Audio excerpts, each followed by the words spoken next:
Baik, sebelumnya Bismillahirrahmanirrahim. Assalamualaikum warahmatullahi wabarakatuh. Kami dari kelompok 6 dengan anggota saya Rika Dia Romawati dengan NIM 191910201007 dan rekan saya Muhammad Akbar Audi Saputra dengan NIM 191910201023 dan rekan saya Siti Novitasari dengan NIM 191910201042 dan rekan saya lagi Muhammad Ridwan Khairuddin dengan NIM 191910201073 dan rekan saya RR Mahasiswa Gusti Ayu Vanisya dengan NIM 191910201076. Di sini kelompok kami akan menjelaskan mengenai Cilo Converter. Jadi berikut ini merupakan rangkaian dari Cilo Converter. Jadi Cilo Converter itu merupakan rangkaian elektronika daya yang dapat mengubah gelombang masukan AC dengan frekuensi tertentu ke gelombang keluaran AC dengan frekuensi yang berbeda. Jadi Cilo Converter itu merupakan perangkat yang mengubah AC daya pada suatu frekuensi menjadi daya AC dari frekuensi yang dapat disesuaikan tetapi lebih rendah tanpa arus searah atau DC diantaranya. Nah, hal ini juga dapat diakui sebagai pengisi daya perulangan statis dan memiliki penyearah yang diatur silikon. Lalu Cilo Converter itu digunakan dalam drive frekuensi variabel yang sangat besar dengan peringkat dari beberapa megawatt hingga puluhan megawatt. Lalu salah satu properti Cilo Converter adalah bahwa ia tidak menggunakan tautan DC dalam proses konversi sehingga membuatnya sangat efisiensi. Nah, konversi itu dilakukan dengan menggunakan saklar elektronik daya seperti tiristor dan mengubahnya secara logis. Nah, biasanya tiristor ini akan dipisahkan menjadi dua bagian positif dan bagian negatif. Nah, setiap setengah akan dibuat untuk berjalan dengan memutarnya selama setiap setengah siklus bentuk AC sehingga memungkinkan aliran daya dua arah. Nah, misalnya jika ada input sumber AC dengan tegangan tetap dan frekuensi tetap, kemudian melewati Cilo Converter, maka akan menghasilkan output arus AC dengan tegangan sesuai dan yang menghasilkan tegangan AC frekuensi tegangan tetap sebagai masukan dan menyediakan frekuensi variabel. Tegangan variabel sebagai keluaran seperti yang ditunjukkan. Jadi di sini kita langsung simak saja dari rangkaian Cilo Converter. Di sini terdapat VSI 1, lalu juga ada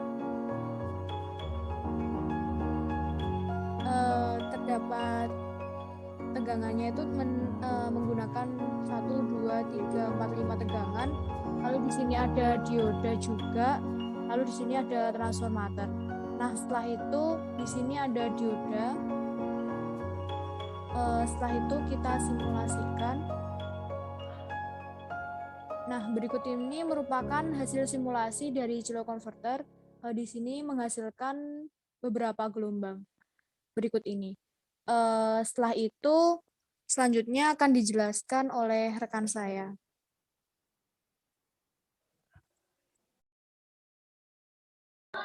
Baik, selanjutnya di sini saya akan melanjutkan dari penjelasan dari Rika Dia. Sebenarnya saya mau share screen dulu. Jadi di sini saya akan menjelaskan mengenai prinsip kerja dari cycle converter.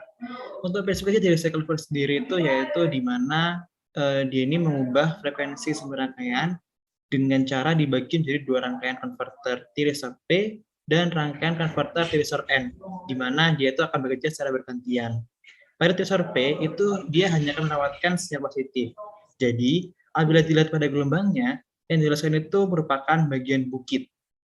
Dan juga untuk tiristor P ini merupakan dia itu menggunakan bias maju. Sedangkan tiristor N ini akan melewatkan sinyal negatif, di mana pada sinyal negatif ini maka dia akan digambarkan sebagai bagian lembah. Untuk tiristor N sendiri ini menggunakan bias mundur. Ini dapat dilihat pada gambar 2 ini, di mana rangkaian daya cycloconverter satu fasa.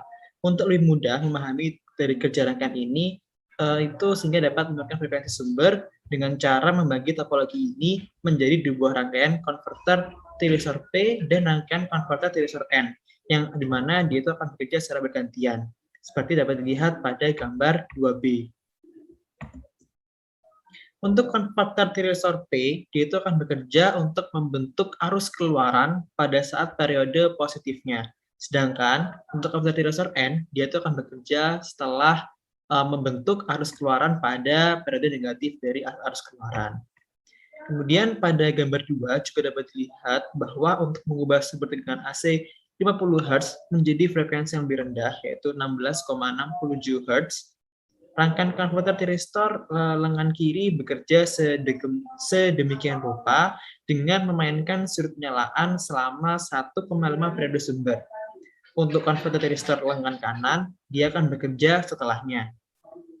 Kemudian dapat dilihat juga di sini, ini merupakan gambar dari gelombang masukan dan keluaran cycloconverter dari frekuensi 50 ke frekuensi 16,67 Hz dengan beban RL. Jadi untuk yang di atas ini dia itu merupakan dengan frekuensi sebesar 60 Hz. Sedangkan untuk yang di bawah ini dia itu merupakan frekuensi yang telah diubah menjadi 16,67 Hz.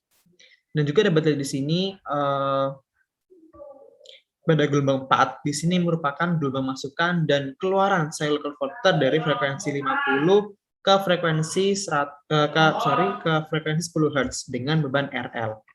Dapat dilihat di sini bahwa setiap konverter tiristor pada rangkaian ekivalen pernah bekerja pada fase rectifying and inverting apabila tegangan keluaran dan arus keluaran dari konverter bernilai positif, di mana artinya konverter P bekerja sebagai penyearah. Sedangkan apabila tegangan keluaran bernilai negatif dan arus keluaran bernilai positif, itu artinya aliran daya mengalir dari beban ke sumber. Untuk konverter P itu bekerja sebagai inverter, di mana pada fase berikutnya konverter P akan berhenti bekerja, kemudian konverter N akan bekerja menggantikan peran konverter P untuk membentuk fase selanjutnya, di mana ini merupakan arus beban negatif. Kemudian di sini ada gambar T5. Di sini itu merupakan pengondisian konverter lengan kiri dan kanan pada cycloconverter dengan beban RL. Kemudian di sini juga dapat dilihat juga ada merupakan rangkaian daya cycloconverter 3 fasa dan juga bentuk gelombang pada tiap fasanya. Oke, bentuk gelombang keluaran cycloconverter itu akan lebih baik menyerupai sinus dengan cara menambahkan jumlah pulsa sumbernya. Seperti lihat pada gambar 6 ini, pada gambar A ini merupakan bentuk gelombang keluaran dengan sumber masukan gelombang AC 3 fasa. Sedangkan pada gambar B, itu merupakan gelombang keluaran dengan sumber masukan gelombang AC 6 fasa. Gelombang AC 6 fasa dapat dihasilkan dengan cara menjumlahkan gelombang AC 3 fasa dengan gelombang AC 3 fasa tersebut yang digeser sudutnya sejauh 30 derajat dengan menggunakan trafo 3 fasa hubungan Y delta, yaitu trafo penggeser fasa. Selanjutnya di sini ini merupakan gambar dari bentuk tegangan keluaran dengan menambah jumlah pulsa sumber, di mana pada A ini merupakan apabila dia itu menggunakan 6 pulsa, dan untuk yang B ini dia apabila jumlah pulsa itu sebesar 12 pulsa. Dapat di sini dengan bertambahnya pulsa itu hasil gelombangnya ini dapat dikatakan semakin banyak gelombang yang melewatinya. Untuk selanjutnya akan dijelaskan oleh rekan saya.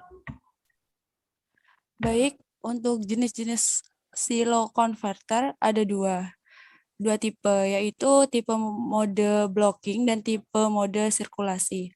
Ketika arus beban positif, konverter positif memasukkan tegangan yang diperlukan dan konverter negatif diblokir.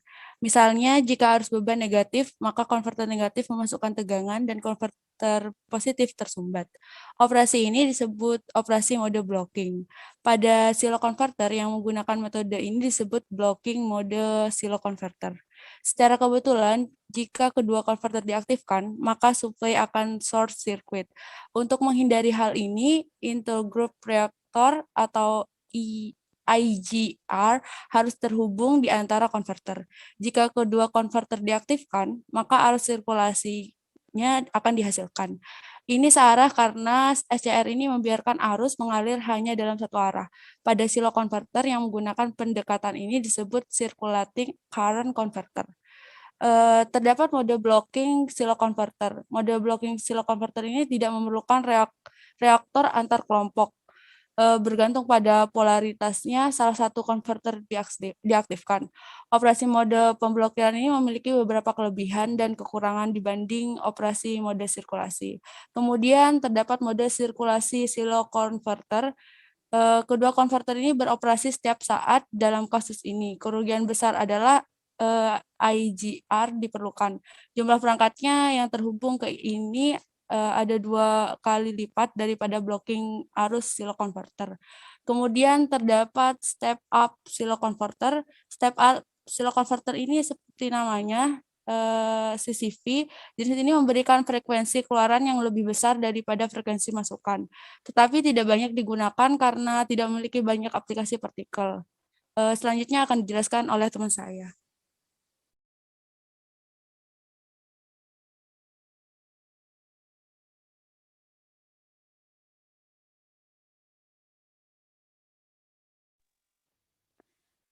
Baik, selanjutnya terdapat step down silo converter, di mana step down silo converter ini hanya menyediakan frekuensi keluaran yang lebih rendah dari frekuensi masukan. Jadi ini paling sering digunakan dan bekerja dengan bantuan pergantian alami sehingga relatif mudah untuk dibangun dan dioperasikan. Kemudian step down silo converter ini dibagi menjadi 3 jenis, yaitu terdapat silo converter satu fasa ke fasa tunggal, kemudian silo converter 3 fasa ke satu fasa tunggal, dan juga silo converter 3 fasa ke 3 fasa. Pada silo converter 1 fasa ke fasa tunggal harus dimulai dengan konverter ini memiliki koneksi back to back dari 2 penyearah gelombang penuh. Jadi misalkan untuk mendapatkan seperempat tegangan input pada output untuk 2 siklus pertama VS, konverter positif beroperasi memasok arus ke beban dan memperbaiki tegangan input. Dalam 2 siklus berikutnya, konverter negatif beroperasi memasok arus ke arah sebaliknya. Jadi ketika salah satu konverter beroperasi, yang lain dinonaktifkan, sehingga tidak ada arus yang mengalir di antara penyearah. Kemudian berikut pada gambar di bawah ini, VS mewakili tegangan input dan VO adalah tegangan output yang diperlukan, yang merupakan seperempat dari tegangan supply. Jadi gambar untuk seperempat dari tegangan input pada output menggunakan silo converter satu fasa ke satu fasa. Jadi berikut merupakan gambar skemanya dan juga gelombang yang dihasilkan.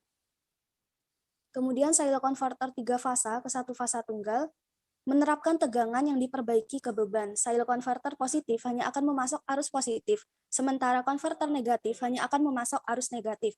Pada silo converter dapat beroperasi di 4 kuadran sebagai plus 5, plus V, plus I, plus V min I, mode rectification, dan min V plus I, min V min I, mode inverting.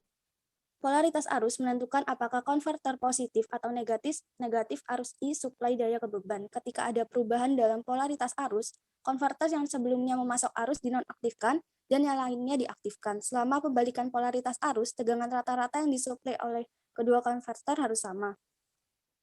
Kemudian terdapat silo converter 3 fasa ke 3 fasa. 2 konfigurasi dasar tersedia untuk silo converter 3 fasa seperti delta dan Y. Kemudian jika output dari konverter di atas terhubung dalam Y atau delta, dan jika tegangan output bergeser 120 derajat fasa, konverter yang dihasilkan adalah konverter 3 fasa ke 3 fasa. Konverter 3 fasa terutama digunakan dalam sistem penggerak mesin yang menjalankan mesin sinkron dan induksi 3 fasa.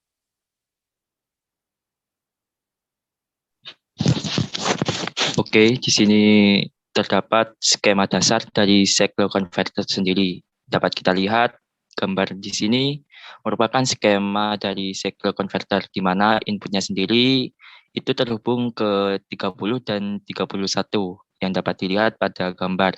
Untuk motornya sendiri yaitu terhubung pada 25 dan 26.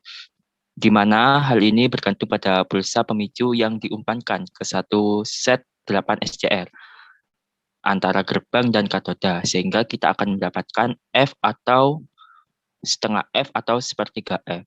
Untuk selanjutnya yaitu aplikasi dari cyclo converter sendiri.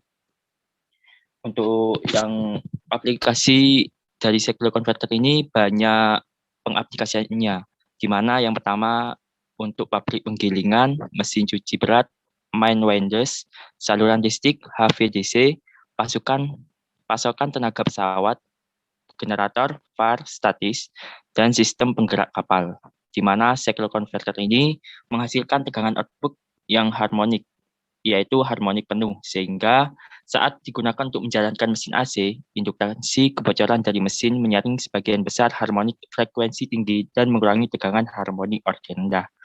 Untuk selanjutnya juga bisa digunakan dalam mengontrol kecepatan motor induksi satu fase tunggal, di mana motor induksi satu fase tunggal ini banyak diaplikasikan karena kinerjanya yaitu penghematan besar dalam konsumsi energi listrik, sehingga dalam hal ini disarankan untuk melakukan pengontrolan dengan menggunakan cyclo converter. Dapat dilihat pada gambar, yaitu diagram ini digunakan untuk mengontrol kecepatan motor induksi satu fase tunggal dalam 3 langkah, yaitu menggunakan cyclo converter dan SCR. Rangkaian ini menggunakan SCR yang memungkinkan kontrol kecepatan dalam langkah-langkah motor induksi. Untuk rangkaian mikrokontrolernya yaitu 8051 dan menggunakan sepasang saklar geser untuk memilih kisaran kecepatan yang diperlukan, sehingga untuk melakukan pengoperasian motor induksi. Saklar ini selanjutnya akan berinteraksi dengan mikrokontroler untuk mengirimkan pulsa sehingga memicu SCR di jembatan ganda. Dengan demikian, kecepatan motor dapat dicapai dalam 3 langkah. Beberapa aplikasi lain yaitu dapat digunakan dalam drive pabrik semen, drive populasi kapal, pabrik rolling dan winder tambang, mesin cuci, pompa air, dan digunakan dalam industri lainnya. Sekian dari kelompok kami. Mohon maaf jika ada kekurangan. Wassalamualaikum warahmatullahi wabarakatuh.